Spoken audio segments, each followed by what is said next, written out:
Has Cucurella exposed the secret as to how we can be successful for the rest of the season? Has he given us a little bit of an inkling as to how we can perhaps turn this season around and have some form of consistency?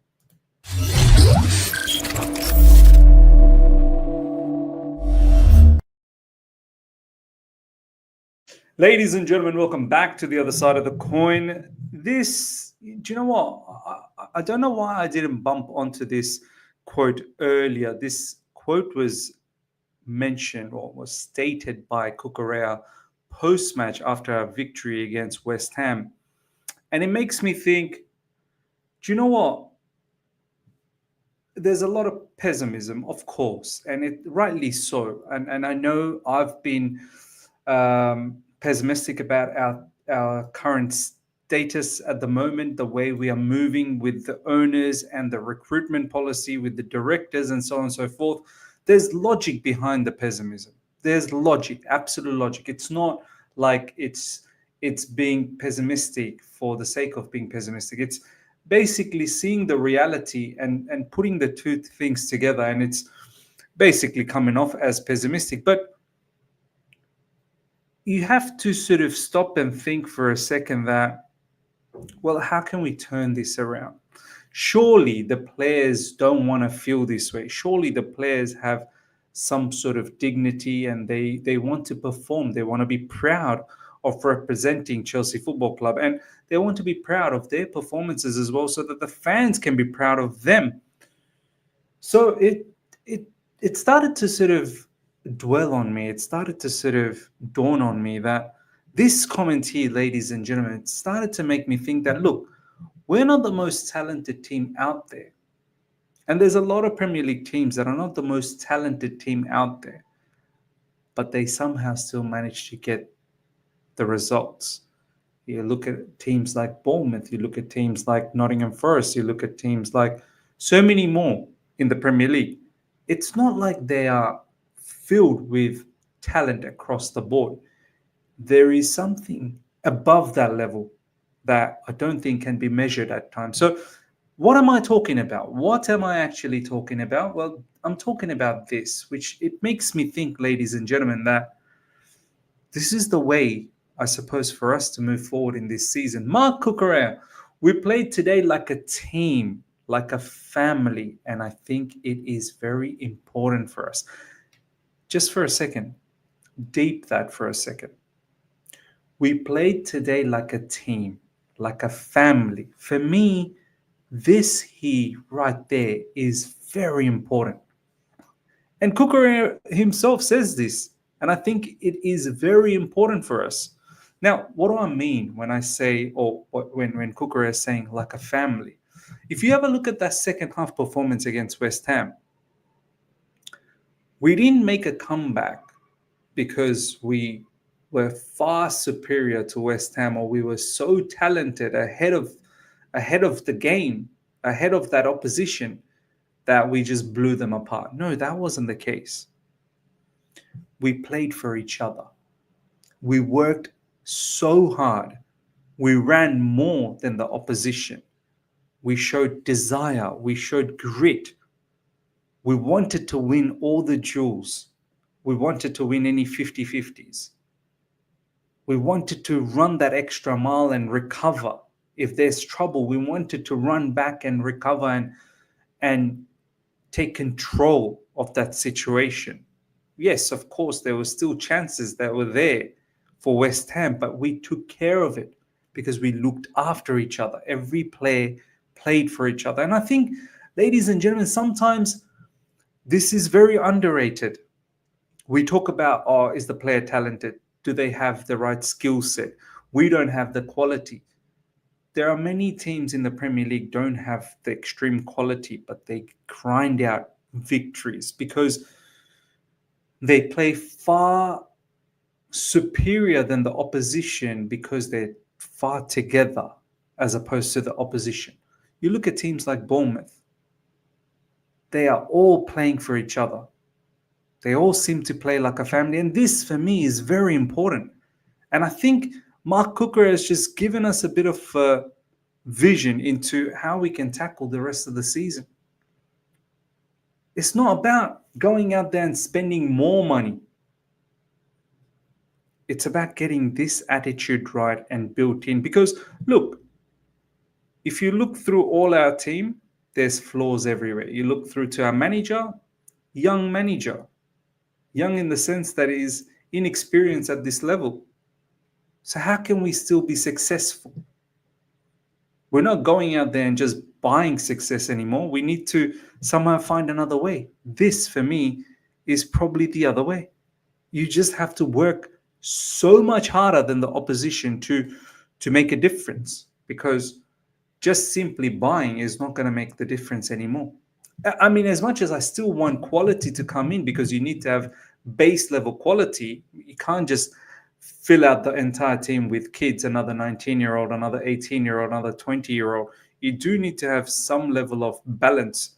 That I absolutely agree with. But I think this little inkling here from Marc Cucurella makes me think that if we can play like a team and play as a family, we can change this around. We can start picking up more victories and really change the season around. Even though we are in top 4, yes, but at the moment it feels like we're holding on by a dear thread.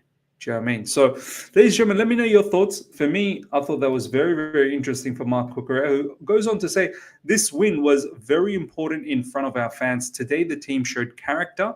I think we were confident and we deserved the 3 points. We play in the big club. We play in this big club. We need to win trophies. We need to believe in ourselves. We need to suffer.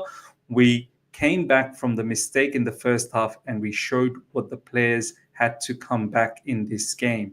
So, look, it's a matter of how can we do this on a consistent basis, because that seems to be the problem here now.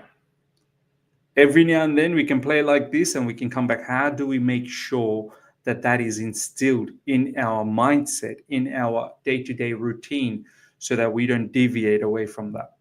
And that is the task, I believe, of the manager. And the manager needs to probably improve himself as well through this grit, through this attitude, because you can't always just play, tactics and hope that tactics is going to carry you. Tactics can only take you this much.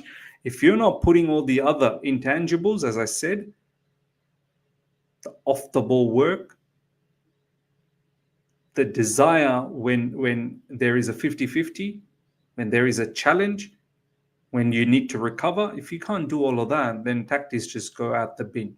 So yeah, ladies and gentlemen, let me know your thoughts in regards to that. I feel like that's a smart little comment that Cucurella has provided for us, telling us that sometimes this is how you got to win games. In fact, I think most of the times you got to win the games this way. Now check this out, ladies and gentlemen. Pedro Neto via Instagram, he tagged Philip Jurgensen in his Instagram story. It just makes me think, I think internally in the club, a lot of these players, they're fed up with Sanchez as well. They are, because Pedro Neto, I mean, is there a need for him to put a post out there for Jurgensen? It's not like Jurgensen did anything spectacular. He was okay. It was still shaky. But these players putting, hand emojis, prayer emojis, tagging Philip Jurgensen, it makes me think they don't want to see Robert Sanchez either. They don't. And, it's well known that Robert Sanchez is, creating a lot of havoc that is costing Chelsea Football Club points. So I think some of these players are just happy to see a goalkeeper that is somewhat, has some level of sanity, which is very important, very, very important. And check this out as well. I think this is also very important in the context of Robert Sanchez. There was an almighty roar from Stamford Bridge crowd when Philip Jurgensen's name was read out on the team sheet, perhaps the loudest occasion of the whole night. I mean, this is sensational. Do you know what I mean? The fact that Philip Jurgensen's name was called out and there was such a loud roar from the fan base at Stamford Bridge, it just tells you that's a clear message that we don't want to see Robert Sanchez anymore. Period. Let Jurgensen play in the Premier League. Let Jurgensen play in the cup matches. Goalkeepers don't need any rotation. And Philip Jurgensen definitely doesn't need any rotation right now. Sanchez has had his go. Now it's up to Philip Jurgensen to have his opportunity to see what he can do for us. Sanchez has blown his opportunity. If down the track, Maresca feels like, Sanchez can have a game here and there in the cup matches, we'll see. But right now, I think we don't need to disrupt this and continue on with Philip Jurgensen. And it looks like the team is giving out all of these subliminal messages out there stating that they don't want the change anymore. And I think it needs to be listened to. Next up, ladies and gentlemen, Pedro Neto. This was a very important, this win was very important in front of our fans.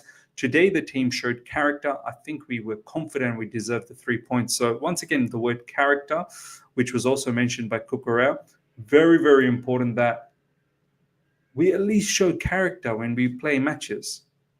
It's very important to show that. Pedro Neto on his celebration. We are a big club.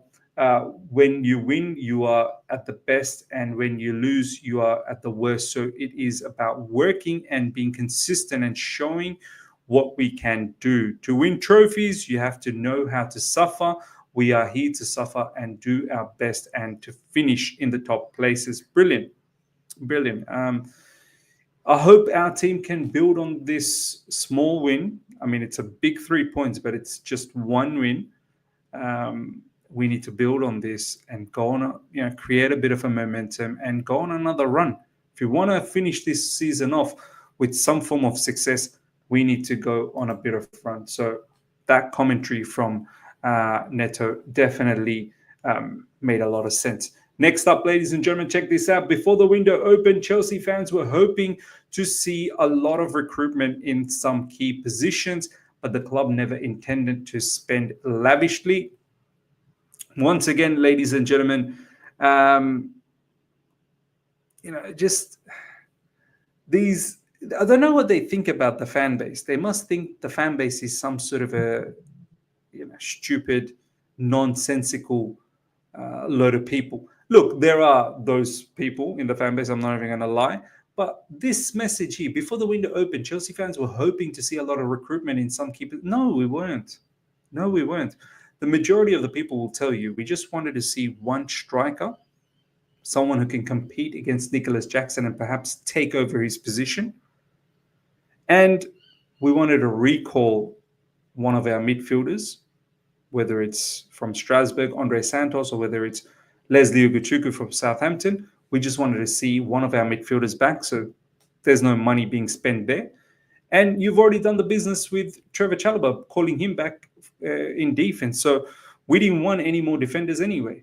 We could address that in the summer because I don't think Chalobah is the levels. But this whole theory about Chelsea fans wanting to see a lot of recruitment in key positions, no, we weren't. We weren't. We wanted a lot of the players out that were not part of the plans, and we just wanted one major addition in terms of money being spent and just other areas where we can recall our players back. That's all we wanted to see. Majority of the fan base. But yet, they want to go out there and throw all of these briefs that, it's the fans that's demanding all this money being thrown around. No, the fans never wanted 1 billion to be spent. Sorry. You spent it on your own. For your own interest. Fans never wanted it that way. Last but not least, ladies and gentlemen, Chelsea were looking for a winger and a striker, but got neither. Those plans have not been solved. Those plans have not been shelved. Chelsea have done a lot of groundwork to get deals done in the summer instead, which was in their plan all along. So look, let's see what happens in the summer window. Seems like we're going to be busy again. We're going to be looking at a winger. We're going to be looking at a striker, and much needed, definitely. And a whole heap of players that are going to come back from the loan spell, and a whole heap of players that are going to have to leave again and permanently will have to leave. So Big summer window coming up again, and big windows all the time, ladies and gentlemen, at Chelsea Football Club. We love that. We love that. Now, let me know what you think about everything we spoke about, especially Marc Cucurella's commentary. Let me know what you thought about that. Smash up the like button if you're here for the first time. Subscribe, hit the bell notification to stay in touch with all my content. Till next time, take care. See ya.